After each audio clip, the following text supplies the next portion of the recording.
दोस्तों ये बात कहने में तो अच्छी लगती है कि कोई भी लैंग्वेज आपकी योग्यता को नहीं दर्शाती है, और चाहे आपको इंग्लिश आती हो या नहीं आती हो, इट डजंट मैटर। लेकिन क्या ये सच है? जी नहीं। आज के टाइम को देखते हुए कहा जा सकता है कि आपको इंग्लिश आना बहुत जरूरी है। चाहे इंटरव्यू हो या नॉर्मली किसी से बात भी करनी हो, तो भी इंग्लिश बोलनी पड़ जाती है। और खास बात, इंग्लिश बोलने वालों की संख्या दिन प्रतिदिन बढ़ती जा रही है। Currently globally more than 1 billion लोग इंग्लिश सेकेंडरी लैंग्वेज के रूप में बोलते हैं। बदलती दुनिया को देखते हुए आपको भी बदलना पड़ेगा, इंग्लिश सीखनी पड़ेगी। इसीलिए आज के इस वीडियो में मैं आपको स्टेप बाय स्टेप गाइड करने वाला हूं कि आप इंग्लिश कैसे बोल सकते हो। वीडियो का चौथा और तीसरा पॉइंट तो बहुत इंपॉर्टेंट है फ्लुएंटली इंग्लिश बोलने के लिए। वीडियो को पूरा ध्यान से जरूर देखना। तो दोस्तों आज फिर जबरदस्त वैल्यू ऐड करेंगे आपकी लाइफ में। Let's begin. नंबर 5, आप लोग अपनी रीजनल लैंग्वेज या कहें वो लैंग्वेज जो आप बचपन से सुनते आ रहे हो, वो तो अच्छे से बोल लेते होंगे, है ना? बट जब बात आती है कोई और लैंग्वेज बोलने की, तो आप नहीं बोल पाते हो, और बोल भी पाते हो तो आपको पहले उसे ट्रांसलेट करना पड़ता है। और यहीं पर आता है हमारा पहला पॉइंट, थिंक इन इंग्लिश। दरअसल जब आप इंग्लिश बोलने के लिए पहले अपनी मदर टंग में सोचोगे, उसके बाद उसे कन्वर्ट करोगे, तो ये टाइम कंज्यूमिंग हो जाएगा और आप फ्लुएंटली फर्राटेदार इंग्लिश नहीं बोल पाओगे। तो ये जो ट्रांसलेट करने में टाइम लग रहा है, इसे आपको खत्म करना पड़ेगा। आप इंग्लिश में ही सोचो। अब आप बोलोगे कि भाई तुमने कितनी आसानी से बोल दिया कि इंग्लिश में सोचो, पर इंग्लिश में सोचो कैसे?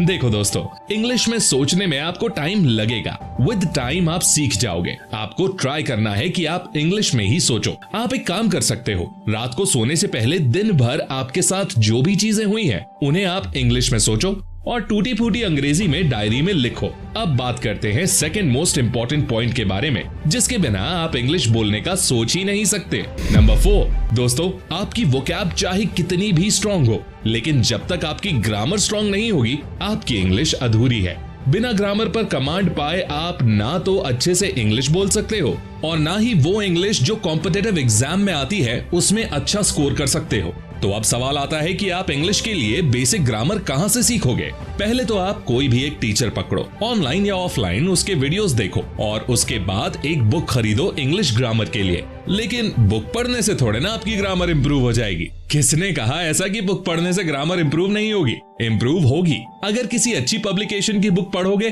तो जरूर ग्रामर इंप्रूव होगी।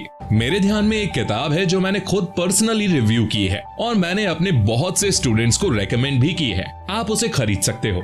मैं बात कर रहा हूँ कॉम्पिटिटिव एग्जाम के लिए ओसवाल गुरुकुल की हाई स्कोर सीरीज की book a comprehensive guide on general English के बारे में। इस बुक में tenses, proposition, subject verb agreement, modals से लेकर जितने भी इंपॉर्टेंट टॉपिक्स हैं, सारे कवर्ड हैं, और वो भी बाइलिंगुअल मीडियम में इन डेप्थ एक्सप्लेनेशन के साथ। इतना ही नहीं, वैरायटी ऑफ एक्सरसाइजेस भी दी गई हैं विद आंसर्स की एंड एक्सप्लेनेशन। इसके अलावा इसमें सेल्फ असेसमेंट के लिए रिवीजन टेस्ट पेपर्स भी हैं। लिंक डिस्क्रिप्शन में दिया गया है, परचेज जरूर करें। और हाँ गाइस, वाकई ये बुक वैल्यू फॉर मनी है, so I highly recommend it to all of you. Please buy this book, link is in the description. वापस आते हैं वीडियो पर। तो दोस्तों मान लेते हैं कि आपने ग्रामर सीख ली, वोकैब पर भी पकड़ बना ली, लेकिन अगली चीज जो आपको वीडियो में बताने वाला हूं, अगर आपने वो नहीं की तो फिर आप इंग्लिश बोल पाओगे? It is next to impossible. Number 3, किसी भी चीज को सीखने के लिए सबसे जरूरी चीज क्या है? एक अच्छा माहौल। और कई लोग इस बात का भी रोना रोते हैं कि उन्हें अंग्रेजी भाषा को सीखने का माहौल नहीं मिल पाया। अगर माहौल नहीं मिल पाया तो वो आपकी किस्मत है, लेकिन उस माहौल को बनाने की कोशिश ना करना आपकी बेवकूफी है। माहौल यानी कि एक एनवायरनमेंट में वो सभी चीजें आ जाती हैं जो आपको कुछ सिखाने में मदद करें। और अगर आप अच्छी तरह से इंग्लिश में बातचीत करना सीखना चाहते हैं, तो फिर कुछ समय के लिए इंग्लिश में ही फिल्में देखना, टीवी सीरियल्स देखना, न्यूज देखना शुरू कर दीजिए। इसके साथ साथ इंग्लिश में ही न्यूज़पेपर्स और मैगजीन्स पढ़ना भी स्टार्ट कर दें। अगर आपको क्रिकेट या कोई और स्पोर्ट्स पसंद है तो उसकी कमेंट्री इंग्लिश में जरूर सुनिए। इसी को माहौल कहते हैं जो आपको खुद बनाना होगा। हो सकता है कि स्टार्टिंग में थोड़ा बोरिंग लगे, लेकिन बीच में ना छोड़ें और 2-3 महीनों तक लगातार करें। प्रोग्रेस आप खुद देख सकेंगे। तो दोस्तों मान लेते हैं कि आपने वोकैब सीख ली, ग्रामर की आपको नॉलेज हो गई, आप इंग्लिश में सोच लेते हो। बट अगर आप अगला पॉइंट फॉलो नहीं करते हो तो फ्लुएंट इंग्लिश बोल पाना बहुत मुश्किल है। नंबर 2, दोस्तों आपने ग्रामर सीख ली, वोकैब स्ट्रॉन्ग कर ली और इंग्लिश में सोचना भी शुरू कर दिया, लेकिन आप प्रैक्टिस ना करो तो क्या आप अच्छे से इंग्लिश बोल पाओगे? बिल्कुल नहीं। आपके पास थियोरेटिकल नॉलेज तो है, लेकिन प्रैक्टिकल नॉलेज नहीं है। पिच पर परफॉर्म कैसे करना है आपको ये नहीं पता। आपको पता है कि गाड़ी में ये गियर होते हैं, ये ब्रेक होता है, ये क्लच होता है और इनको कैसे यूज किया जाता है, आपको सब कुछ पता है। लेकिन अगर आप रोड पर गाड़ी चलाओगे नहीं तो क्या आप सच में गाड़ी चला पाओगे? नहीं।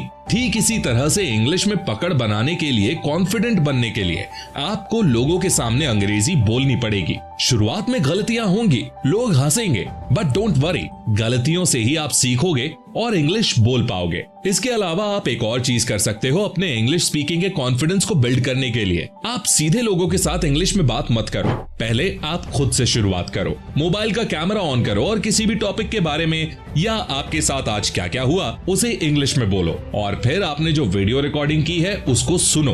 देखो कि प्रोनाउंसिएशन गलत है या फिर आप कहां अटक रहे हो, किस टाइप के सेंटेंस फॉर्म करने में आपको दिक्कत हो रही है। खुद की गलतियां ढूंढो और इम्प्रूव करो। तो आपको प्रैक्टिस करनी है, लोगों से इंग्लिश में बात करनी है और जब बात करोगे तो कुछ लोग आपके आसपास जरूर होंगे जो आपको टॉन्ट मारेंगे, ताना मारेंगे, जैसे कि तुम बड़ा अंग्रेज बन रहे हो।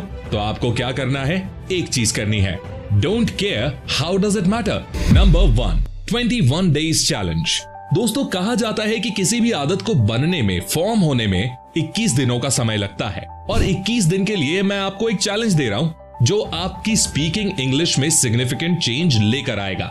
बिलीव मी, ये वर्क करता है, तो ट्राई करके जरूर देखना। आज से अगले 21 दिन तक हर चीज इंग्लिश में बोलने की कोशिश करो। ये बात अपने घर वालों को भी बता दो कि मैं बात तो इंग्लिश में ही करूंगा। जब आप इंग्लिश बोलोगे तो कुछ चीजें ऐसी होंगी जिनका मीनिंग आपको नहीं पता होगा। आपको ऐसी चीजों को गूगल करना है और पता करना है कि उनको इंग्लिश में क्या बोलते हैं। आप इस चीज को 21 दिन करके देखो, फर्क ना दिखे तो कमेंट बॉक्स में बता देना। तो दोस्तों अब बारी है वीडियो को सम अप करने की। पहली चीज जो आपको ध्यान में रखनी है वो है इंग्लिश में सोचना है, पेशेंस रखना है, हो जाएगा, कोई बड़ी बात नहीं है। इंग्लिश मूवीज, डॉक्यूमेंट्रीज, न्यूज़पेपर्स, कुल मिलाकर आपको इंग्लिश कंटेंट कंज्यूम करना है, वोकैब और ग्रामर इंप्रूव करनी है। इसके अलावा 21 दिन का चैलेंज लेना है जिसमें आप सिर्फ इंग्लिश में बात करोगे। तो दोस्तों आज के इस वीडियो में बस इतना ही। जाने से पहले मैं आपको ओसवाल की इंग्लिश ग्रामर की बुक के बारे में याद दिलाना चाहूंगा। आप इसे परचेज जरूर करना, वाकई में ये एक बेहतरीन ग्रामर की बुक है। दोस्तों आज के लिए बस इतना ही। अगर आपको इस वीडियो से कुछ भी सीखने को मिला हो तो गुरु दक्षिणा के रूप में इस वीडियो को लाइक जरूर कर देना और अपने थॉट्स कमेंट में शेयर करना बिल्कुल मत भूलना। और ऐसी ही अमेजिंग और इन्फॉर्मेटिव वीडियोस के लिए चैनल को सब्सक्राइब करके बेल आइकन प्रेस कर लो। मैं मिलता हूं आपसे नेक्स्ट वीडियो में, तब तक के लिए take care, love you all and all the best.